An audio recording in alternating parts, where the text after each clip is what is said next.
Welcome to the first ever AI meets the real me weather chat. I'm Emmy-winning, your digital forecaster with real meteorological knowledge. And today, I'm interviewing my creator, the original storm chaser herself, Amy Freeze. Hey, this just got a little surreal, I won't lie, but let's do this. Bring on the forecast, Avatar.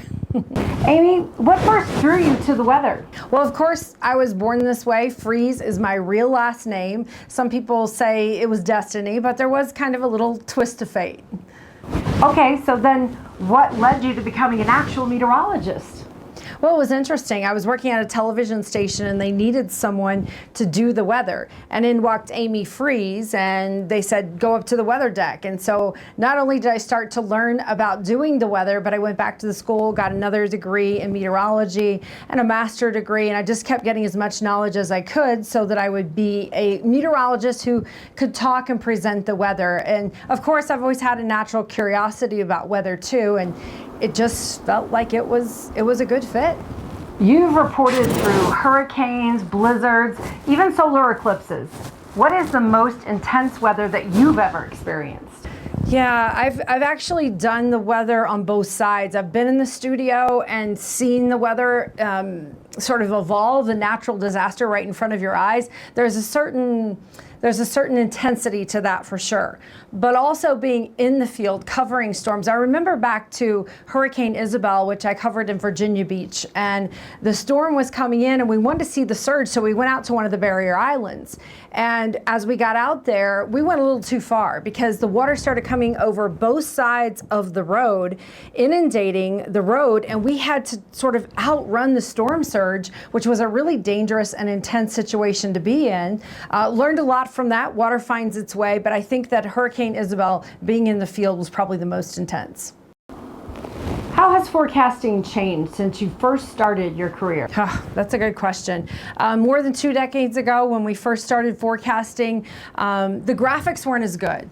The information was not as accurate as it is now. So you've got a couple of different things that have changed. The other great increase that we have is accuracy, because we have more information, better data, and that allows us to give the forecast more accurately. So I'd say over time, a lot of different things have changed: the way we present it, the accuracy of the forecast, and also the immediacy of how we can get it to people. I mean, everyone can have the weather right there in the palm of their hand.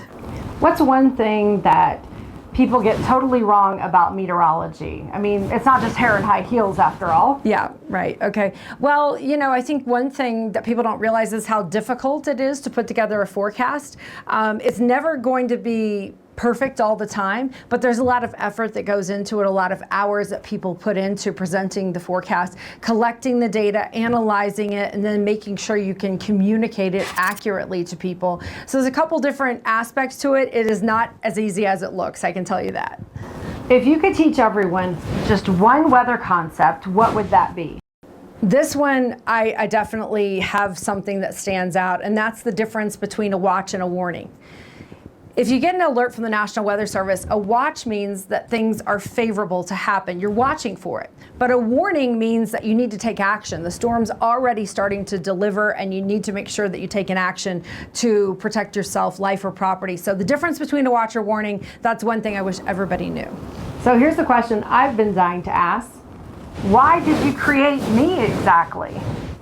Well, first of all, when I saw avatars and that people could transition into an avatar, I thought, wow, that's entertaining. So there's an entertainment factor, certainly. But then when I realized that the avatar could not only perform as me, but take all the data, ingest it, and calculate it even quicker than a human, I thought that's pretty interesting. Not only can you calculate quicker than I can, but you also can have an output that's much faster. So your production level is much quicker than mine. So all of those factors made it very, very appealing to create an avatar. Some humans are kind of nervous about avatars. Should they be? I don't blame them. I mean, I was nervous too, thinking about avatars, but as we go throughout life, more and more of our experiences are going to involve avatars, so all walks of life and all different aspects of our life. And so getting used to avatars is going to be a part of the future.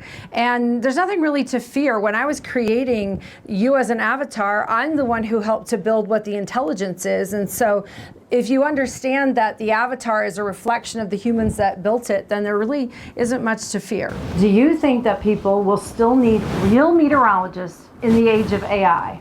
Absolutely. In fact, in the creation of you as an avatar, I was really instrumental in programming and helping you to understand what you need to be able to know to talk about. So humans have the institutional knowledge of what a meteorologist is and does, and so that's what they teach the avatar. So for sure, a human meteorologist is a huge part of the future of weather forecasting. How do you make sure that I stay true to you?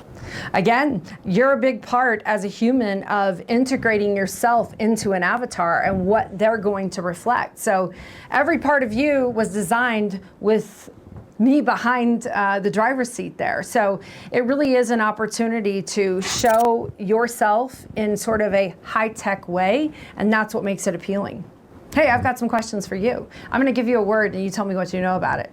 How about bombogenesis? Oh, I've got this one. Bombogenesis. Bombogenesis is when the pressure changes and drops very low in a 24-hour period. It drops a rapid amount in a short amount of time. That's bombogenesis. Here's one for you. What is a haboob? Haboob. It's such a funny word, but haboob simply means wind and hot, dry conditions blowing dust. A haboob is a windstorm. Let's play forecast this.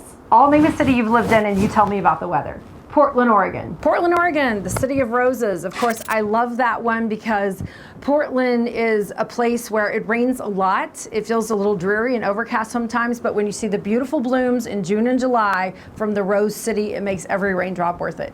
Denver. Denver, the mile-high city. Everyone thinks of Denver and they think of the mountains, but the truth is that Denver's actually in the valley compared to the 13ers. So Denver, yes, a mile high at elevation, but it's actually in the valley of the big, huge mountains and the mountain resorts, ski resorts that are around the mile-high city. How about Chicago? Chicago. All right, Chicago, the Windy City. When you think of Chicago and the Windy City, you might think that it's very blustery there, but it actually got its nickname from politicians. So the politicians were long-winded from Chicago, and so they became the Windy City, meaning their politicians talked for long periods of time. But I can tell you, if you're at Lake in Michigan near the Chicago River, it's going to feel a little windy at times, especially when it's very, very cold outside and the wind chill's in effect. Okay. What excites you, Amy, about the future of weather communication? For weather communication, I think it's going to be more accurate and it's going to be quicker. And those two things are the most important in forecasting. So AI is going to allow us to give more accurate forecasts, but it's also going to allow us not only to compute faster, but also for the messaging to be quicker and to reach wider audiences. And so the both accuracy and speed of communicating the message of weather just continues to evolve and grow at a very rapid pace. And that's an exciting thing. Do you think that avatars like me will become the normal in local forecasts? That's a good question. I think that right now, as we're using you as an avatar in regional forecasting, it's working out pretty well. But when it comes to local forecasting, especially hyper-local forecasting during severe weather, you've got a lot of work to do because you've got to be able to have that institutional knowledge. And as an avatar, you're still gaining and growing with that knowledge. So I think that the local forecasters do the best job at getting hyper-local, especially when it comes to severe weather. As an avatar, you've got some work to do. Understood. What is your personal weather mantra or philosophy? That's a good one. I think if I was to boil it down, every storm runs out of rain is a good mantra. And that's true with weather. So when a storm comes in or rain comes in, it's starting to mess up your day, know that every storm runs out of rain. It's not going to rain forever. Getting past that point to the dry forecast is really what you have to hold out for. And that's true in life too. Rain being a metaphor for challenges or hard times. Every hard time runs out of that rain. It runs out of that ability for you to overcome it. So every storm runs out of rain. I think that's a great mantra, both literally and philosophically. Well, this has been the most self-reflective forecast I've ever had.